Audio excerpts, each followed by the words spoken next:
Definitely sounded like a tree falling down from over there somewhere.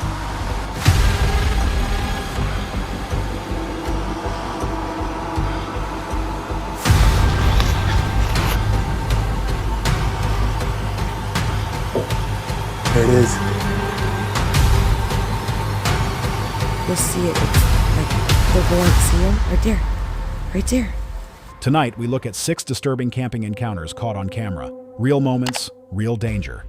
Don't forget to subscribe for more terrifying footage like this. Let's begin. In his most recent upload, Grizzly Gaz sets out on a solo trip through the forest near Ryburn Reservoir, following rumors about a mysterious altar believed to have ties to ancient druid practices. The site has been surrounded by vague local legends and hushed talk of strange rituals. Known for his straightforward demeanor and lone camping approach, Gaz has faced odd nighttime sounds before. But this outing proves to be more unsettling than expected. Released on May 4th, 2025, the video begins on a light note. Gaz prepares his equipment, maps out his intended route, and starts his walk into the woods. But as he pushes deeper into the less traveled parts of the forest, something about the environment begins to shift.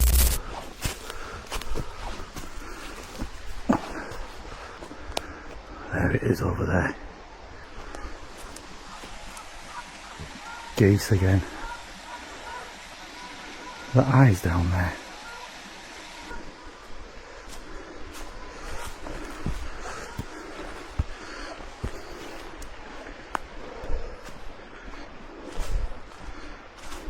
There it is, look, the tent. Hello? Hello? There's rubbish everywhere.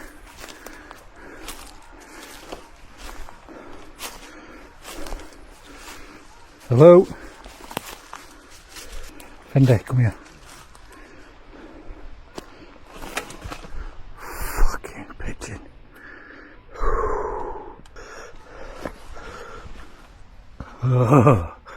While navigating through the trees, Gaz comes across a peculiar scene. A disordered and seemingly deserted campsite. Trash, empty cans, and charred remains of a small fire suggest someone was recently there. However, the way the items are arranged feels odd, too deliberate to be carelessness, yet too chaotic to be orderly. Shortly after exploring the area, Gaz starts noticing unfamiliar sounds.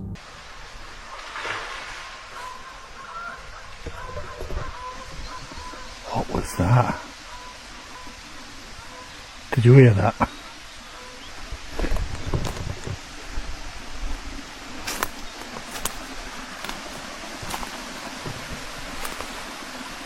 Definitely sounded like a tree falling down from over there somewhere. Kept hearing stuff up behind me. And then, big crash. Branches snap. Faint movement flickers just outside his line of vision. One loud crash, distinctly heavier than any animal, echoes from the direction of the makeshift camp. There's no wind, and no one else is supposed to be out here. Still, he presses on. Eventually, he locates what he believes to be the rumored altar. There it is. We found it. It's a shame my head torch ain't working. There we go, look. What's that on top of it? What is that?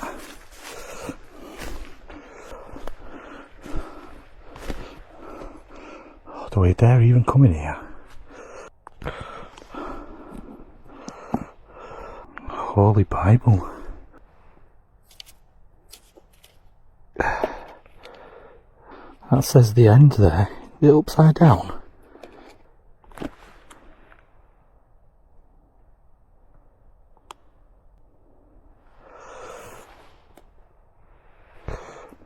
Why would it be upside down? Is Genesis the first passage of the Bible? I don't know. It's got some scribbling on there.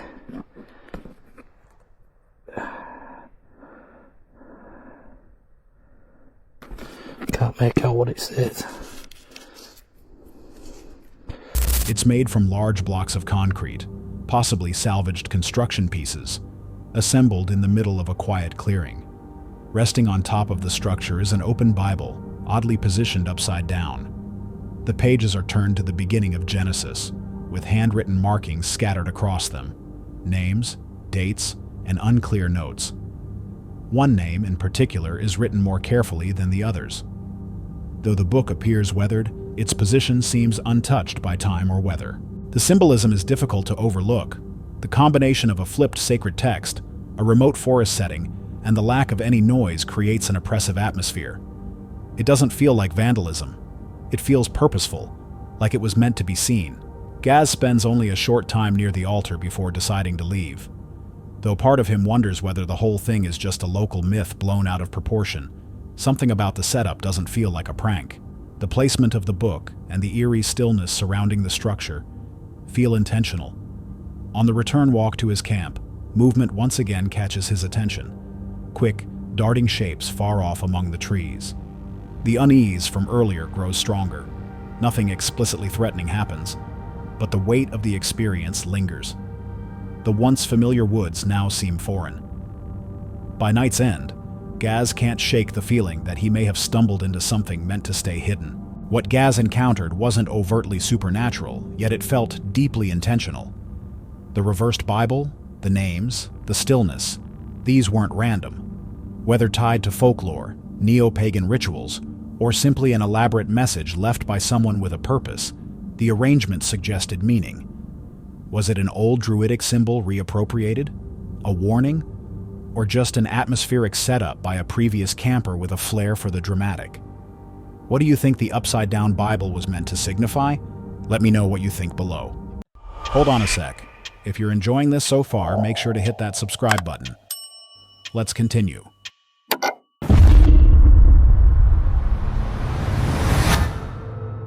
Tommy Dale has built a reputation for venturing deep into remote, mountainous regions, typically with his loyal dog Levi and a resilient outlook. His videos often showcase peaceful off-grid escapes, far from civilization. But in this particular upload, what begins as a difficult yet manageable hike quickly turns into something far more unnerving, an incident that pushes his limits both mentally and physically. The objective was clear: reach and explore an old, abandoned fire lookout hidden deep within the rugged terrain of Oklahoma's mountains. But the path to that goal was riddled with setbacks from the very beginning. Well, we ran into a slight problem already. Just started to turn onto this trail to go up the mountain, and there is a tree blocking this. Don't know how long this has been here. Hi. But it's got to get out of the way. As long as I can clear this right here so we can get by, that'll be good, but this is all in the way. It's wet and nasty. Oh, Lord. Come out. Alright, passage unlocked. I'm going to move a lot of these little sticks because these right here is tire popping material.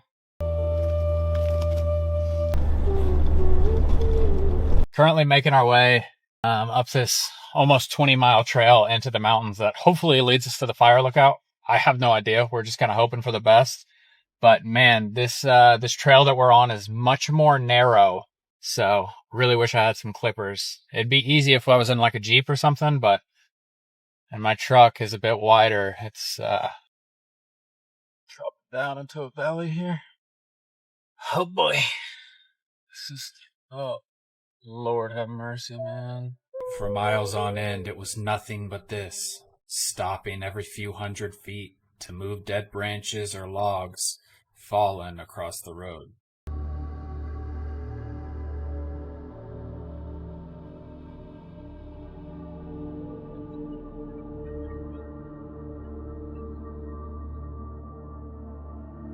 Even before reaching the actual trailhead, Tommy encounters obstructions, a downed tree blocking the entrance.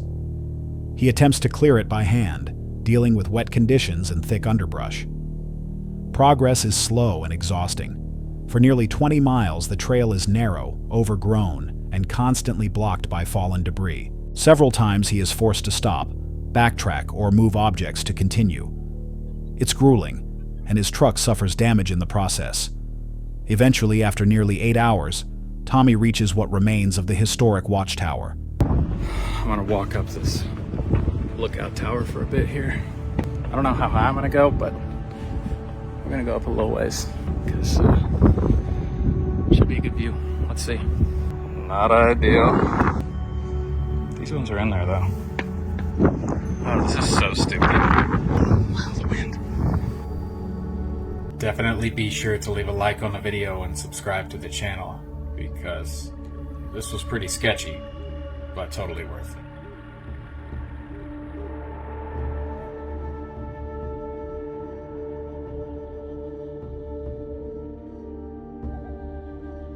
Folks, this is Tommy checking in from Watchtower 1. I'm happy to report clear skies, heat fires, and a beautiful view.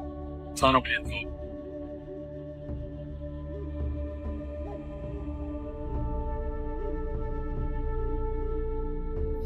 Kind of interesting. There is a cool little garage type thing here. Seems like this was just the garage, probably. It's really cool though. It'd be an awesome place to renovate, that's for sure. Quite the great view. Seems like there's some sort of cellar right down here as well. I'm gonna check out and see what this is. Kind of interesting.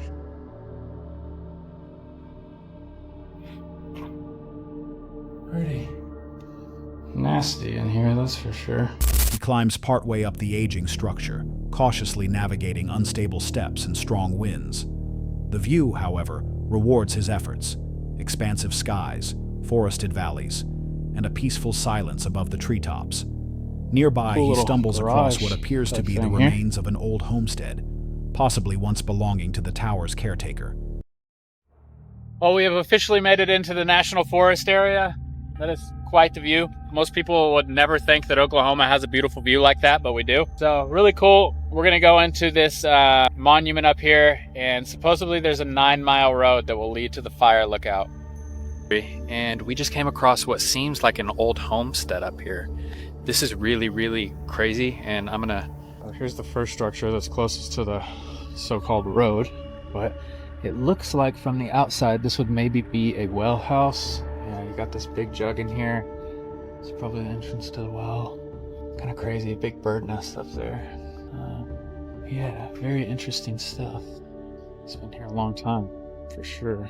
It's definitely hard to tell exactly what structure we were dealing with here. Probably some sort of storage, but it's gone now. Possible to know. But if we make our way down here, this is clearly what used to be the old. I mean, this would have been the craziest and most difficult place of all time to access, but it's all rubble and burnt to the ground now. The structures are in decay, some entirely burned down, leaving behind only scorched rubble and stone outlines. Later that day, Tommy and his companions set up camp beside a quiet lakeside area, still deep within the forest. The evening is calm. Levi plays in the water, the wind eases, and dusk settles in. But something feels off. Tommy mentions a growing sense of unease, a tension in the air he can't quite explain. Around midnight, that discomfort turns into a full-blown alarm. I heard a car come flying down the road and into the parking lot where we parked so we could set up camp, and we were the only ones parked there. Kinda strange. Now at first, I was just thinking, maybe this is just some kids being kids. No big deal, right? Well, then the car slammed into a tree and took off speeding the other direction before eventually coming to a stop about 50 yards from our tent. And this big dude gets out of the car. He was clearly drunk out of his mind and had no idea what he was doing. At this point, I got out of the tent and just sat in the darkness and kept my eye on him, because the last thing I wanted was him to come stumbling over to where we were. I even called the park rangers. They said that they would send somebody out, but they never did. He hears a vehicle speed into the empty parking area where they had left their truck. This was strange. No one else was supposed to be out there. Moments later, the vehicle crashes into a nearby tree, reverses erratically, and stops about 50 yards from their campsite. A large man exits the vehicle. He appears intoxicated and unstable. Tommy remains hidden, watching closely. He calls the park rangers but receives no assistance. For over an hour, he sits in silence, monitoring the stranger's behavior, unsure of what might happen next. By 2 a.m., with a storm rolling in and still no sign of help, Tommy decides it's no longer safe to stay. He quietly packs up their gear and loads the truck. As they're about to leave, thunder echoes across the hills. Keep reporting. Where?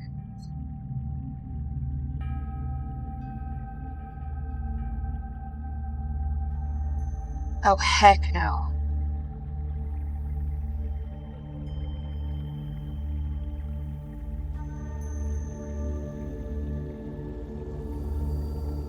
Just after 3 a.m., while reviewing the day's footage, Tommy's partner suddenly alerts him. The same man is now standing directly in front of their vehicle. Wasting no time, Tommy drives away, heading toward a ranger station restroom area where other campers had gathered to escape the storm. They call the rangers again. This time, someone arrives. The man is taken into custody. No one is hurt, and the night ends without further problems. But the lingering anxiety never fully disappears. Though nothing paranormal occurred, the situation highlighted a very real danger. The remote location, lack of law enforcement response, and unpredictable behavior of a stranger deep in the woods left Tommy in a vulnerable position. The encounter serves as a reminder that sometimes it isn't spirits or creatures we should. What would you have done in Tommy's place? Would you have waited it out or made a quick escape? And what might have happened if he hadn't left when he did? Let me know your thoughts below. Nowhere Bound is a YouTube channel known for tranquil solo overnight trips, focused more on nature's calming presence than anything unnerving. His videos usually emphasize peace, solitude, and a strong connection to the outdoors. But in one of his more recent uploads, the usual serenity quietly shifts into something more unsettling. What begins as another quiet retreat into nature, with familiar routines and the company of his dog Juniper, gradually transforms. The location is remote, with only 4 campsites in total. By evening, all other visitors have departed, leaving him completely alone. At first, the silence feels welcome, but it soon becomes something heavier.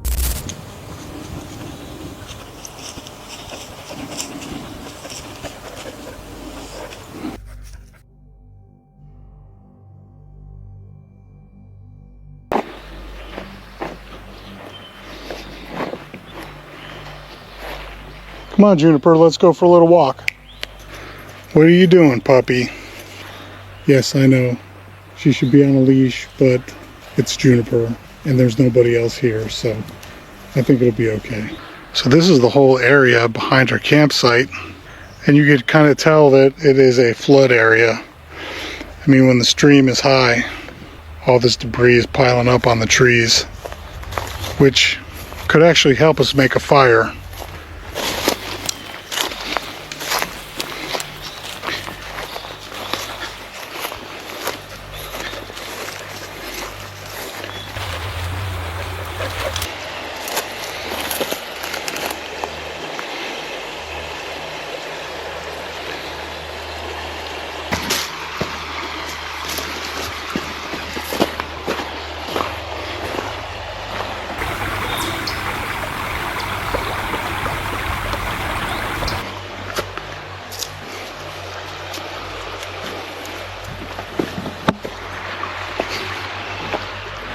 He begins to explore the area, noting signs of past flooding, with debris piled along the tree trunks.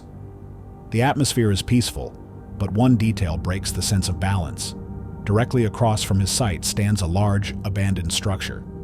Its original purpose is unclear, but its looming presence becomes hard to ignore.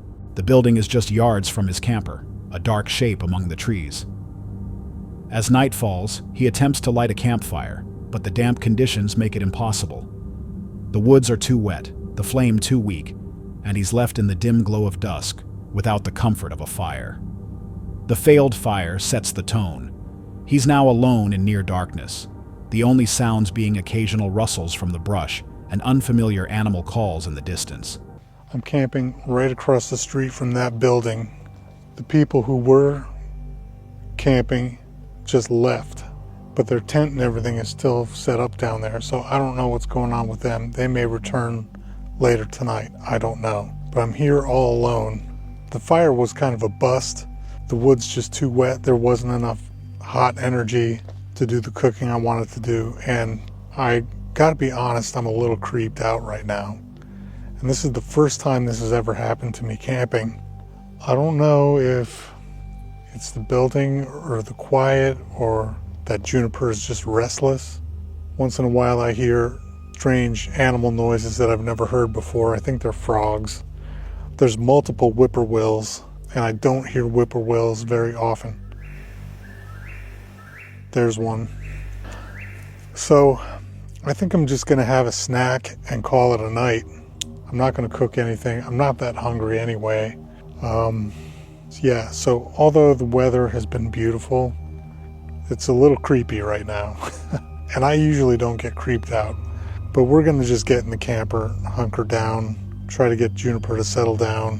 He tries to rationalize it.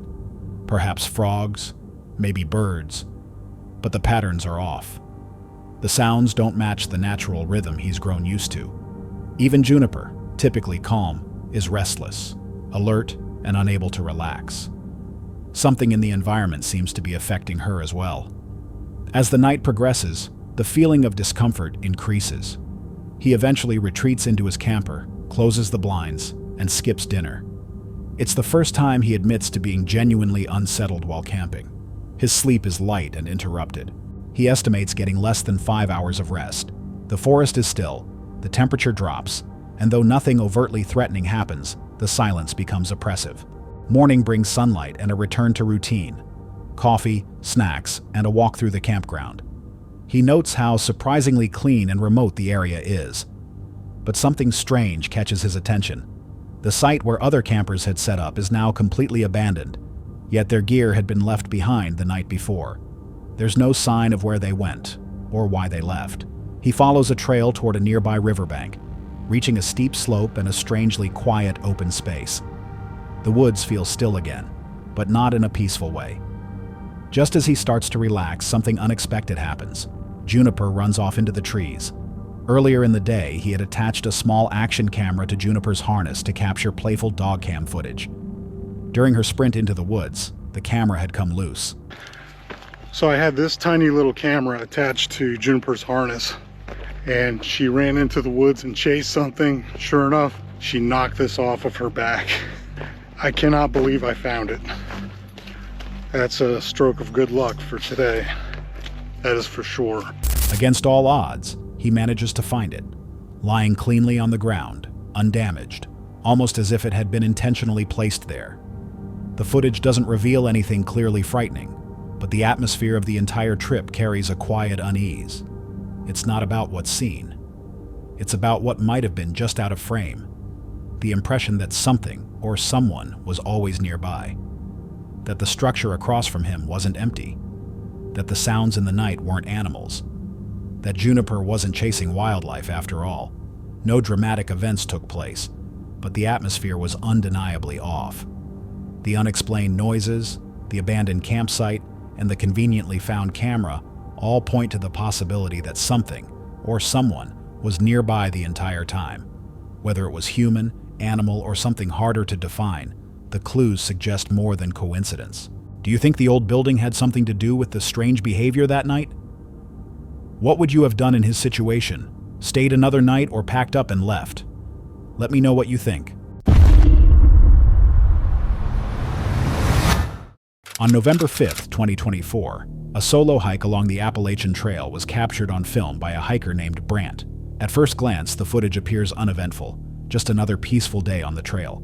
After finally managing a good night's sleep, something that had eluded him for weeks, Brant sets off with renewed energy. His path takes him up Wildcat Mountain and toward Hogpen Gap. The morning air is calm, the trail quiet, and very few others are around. He takes time to record various parts of his journey, pauses to refill water, notes trail conditions, and even shares candid thoughts about the shelters and rest areas he encounters. That's what I'm looking forward to. Get some water to take a rest. It appears there's nobody here. A little too early in the day to stop. Okay. Low gap privy. Let's drop back. See what this is all about.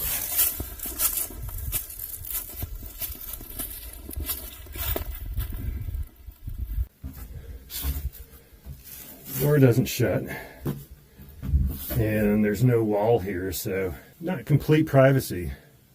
So we'll have to subtract a star for that, undoubtedly, because it's ridiculous. I mean, what is the door supposed to keep you private? I don't know. Kind of the same concept at Whitley Gap. It is spacious. There's lots of room, so that'll give it a star. Very well ventilated. There's absolutely no odor whatsoever, and there's plenty of light. What begins as a reflective walk in the woods soon shifts tone as he ventures deeper into the wilderness. There's some abandoned tent poles, or lost tent poles. Some of you may remember me leaving my poles at Pine Grove Furnace State Park. What a failure that was. I ended up walking that section 3 times. Luckily, I found my poles. As midday approaches, the landscape changes. He starts noticing abandoned gear scattered along the path.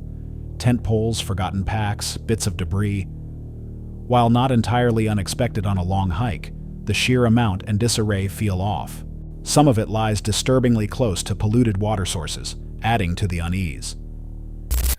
I walked down this little side trail a little further, and I'm kind of glad I did, because there's some sort of animal den underneath that rock.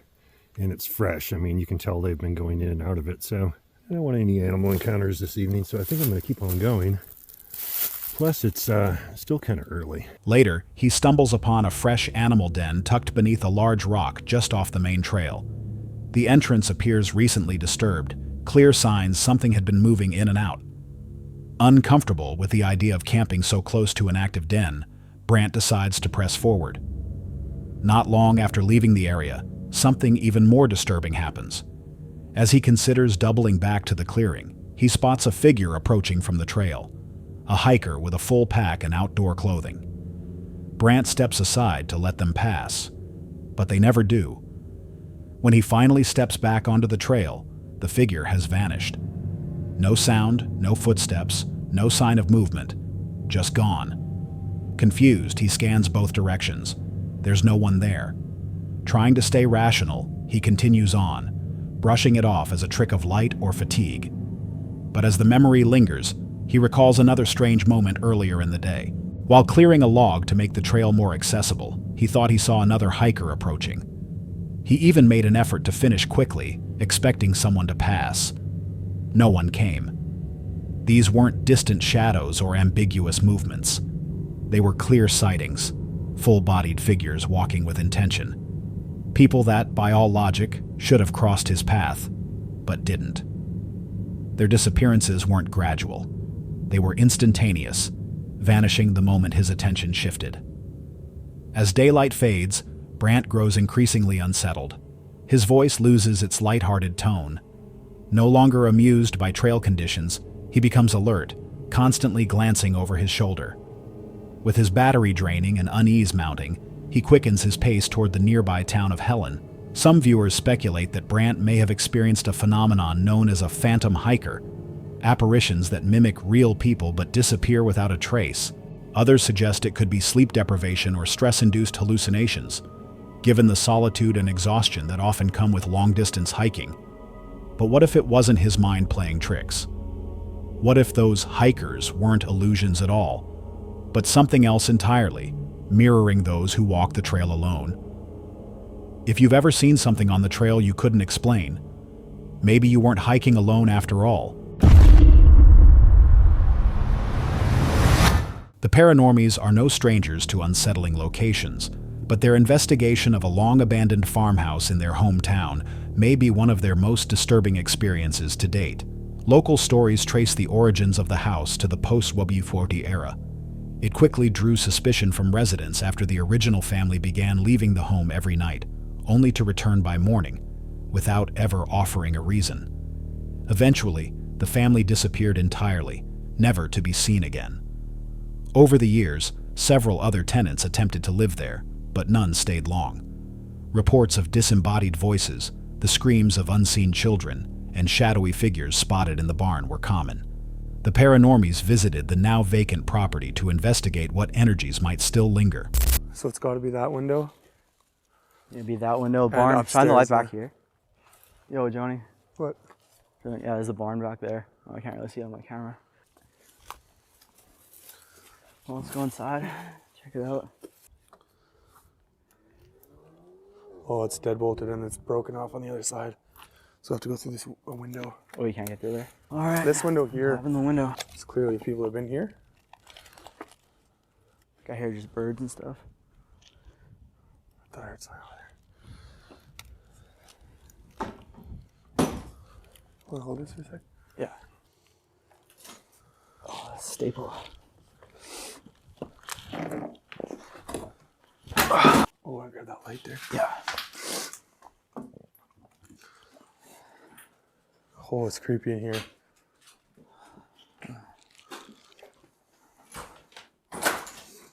Upon arrival, they found a property in complete disrepair. Shattered glass, rusting metal, and graffiti covering nearly every surface. One window on the second floor stood out. Local legend claims it's the same window where a couple once saw a face peering in from the outside, despite being over 15 feet off the ground. The team entered the house through a broken window and began documenting the interior. They moved cautiously through the space. There's yes, I just heard it. Yes? There was a yes. If that was you, can you say farm? Who are you? Demon? That's a clear demon. Yeah, I heard that too. Look, there's a It's definitely a creepy sounding thing. door hatch here. Or a basement hatch. Try and yank on that thing. Right here. No?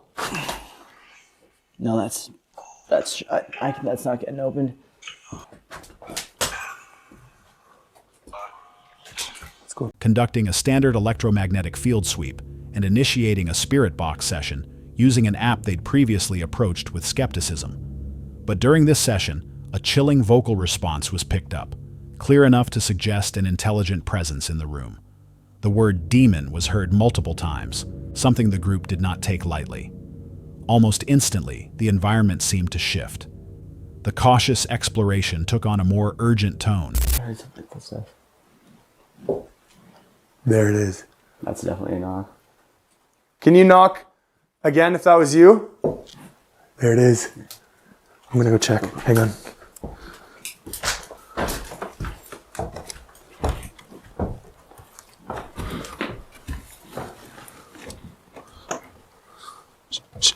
Oh man, it's so freaky.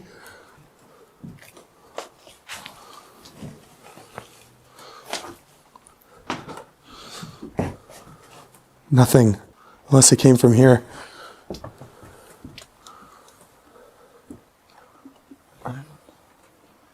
Footsteps were heard above them, followed by a distinct knocking sound.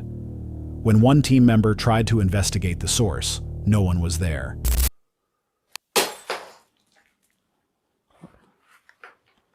Johnny, Did you hear that? What was that? I heard something.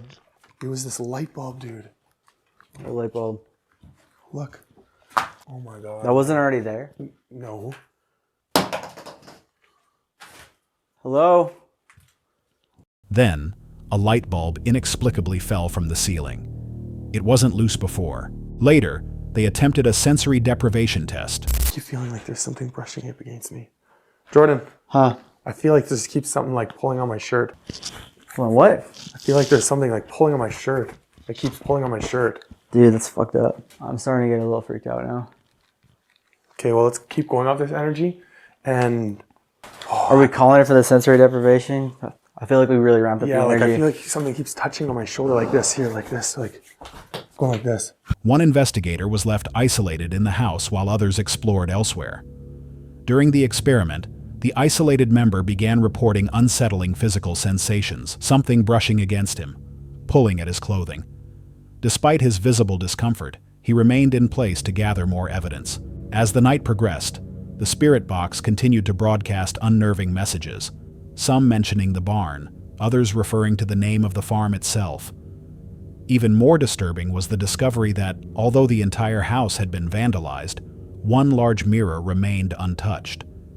They theorized this might have been left alone due to superstition. Near the barn, they located an area where local rumors claimed animals had once been tormented by an invisible force, possibly the same one now engaging with them. Then came an admission. One team member had secretly taken a decorative plaque from the home during a scouting visit. Since then, he had experienced unexplained activity at home, footsteps, strange voices, and a woman's voice speaking to him when no one was there. He now believed that something had followed him. The team returned to conduct further tests and to possibly bring closure. But before they could complete the session, a sudden loud bang echoed through the house, sending them into a panic. One member was visibly shaken and demanded to leave. This wasn't just another haunted location.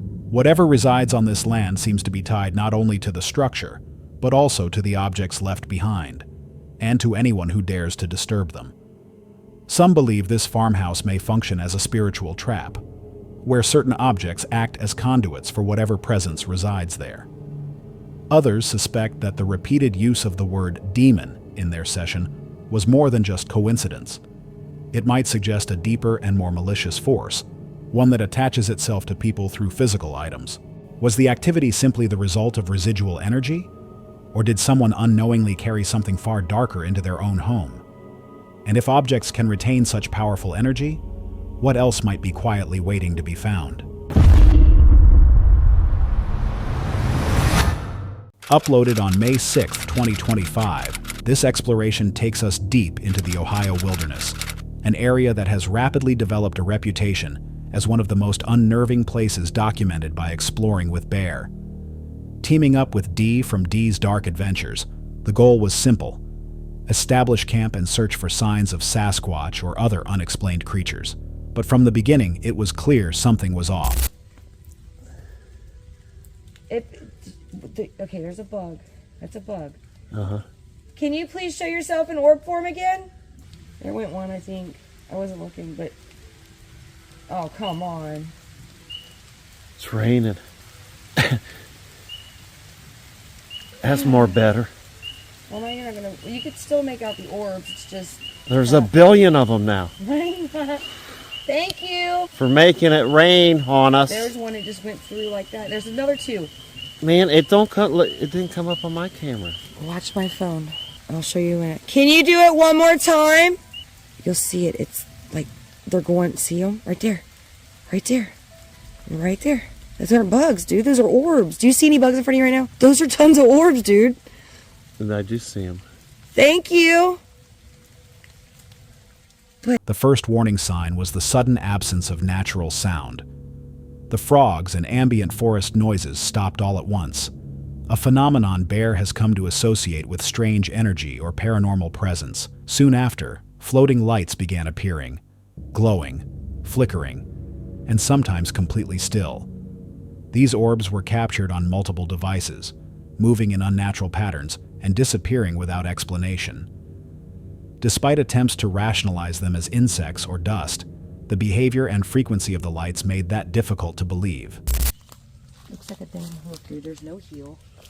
It's the only one. The water's washed it out. Wait, that does look like a hoof. Looks like another one was right here, but not as deep. As the night progressed, they encountered hoof-shaped impressions along the trail. The spacing and shape were unlike any known animal, far too wide to be deer, and lacking the traits of any local wildlife. The prints led to speculation about cryptids, including the infamous goatman. The feeling of being herded or redirected grew stronger with every step. They began to sense that something, or someone, was trying to push them off course. Dude! Really? I would have seen that and totally grabbed it up. That was an antler. Dude, look at that. It's beautiful. You think a deer came through and knocked it off? It's not. Is it that season? I don't think it's. I don't know how that works. I'm not exactly sure either. Fall off? They do, but there's a certain time I thought. But that wasn't there when we came through for sure. Because I would have definitely been like excited. That was right in the middle of the trail. I don't know. I'm excited, but I don't know. I want to keep it. Hey, is that where the cat ball was? So maybe they left the... What was that? Maybe it was a baby making a noise. What in the world is that? Did you gift this to me? No, that wasn't. That was different. It's very pretty. Thank you. That suspicion intensified when they came across an antler placed directly in the center of their path. It hadn't been there on their earlier pass. Its sudden appearance felt intentional, perhaps as a warning, a gesture, or a territorial sign. Moments later, they discovered a small cat ball they'd previously placed, now hidden in thick grass, as if moved deliberately. These subtle manipulations suggested an intelligent presence, watching and interacting with them. But the most chilling moment came when a hunched figure was caught on camera, crouched low to the ground near the trail, its eyes reflecting light in the darkness. The shape was unnatural. Its movement didn't resemble that of any animal or human. The team debated whether it was physical or something else entirely. As they made their way back to the truck, the pressure mounted. Bear began experiencing intense discomfort, tightness in the chest, and difficulty breathing, while both he and Dee grew increasingly disoriented. They struggled to confirm whether they were still on the same path. Familiar landmarks vanished, items went missing, and parts of the trail seemed entirely foreign. When they finally reached the truck, they were soaked, exhausted, and deeply shaken. Rather than set up camp, Bear chose to sleep in his vehicle, disturbed by how close the unknown had come. Many speculate that the lights seen during the night were spiritual manifestations or cloaking mechanisms used by cryptids. The unexplained object placements and disorientation suggest intelligent interaction, something capable of affecting both the physical and mental environment of those present. Others believe this was a classic case of being stalked by a territorial entity, be it natural, cryptid, or something supernatural. If the trail seemed to change behind them, what else did? And if something wanted them off that land, what would have happened had they stayed? That's all for tonight's video. Which encounter gave you chills? Let us know in the comments below. Got your own experience? We want to hear it. And whatever you do, don't miss what's coming next.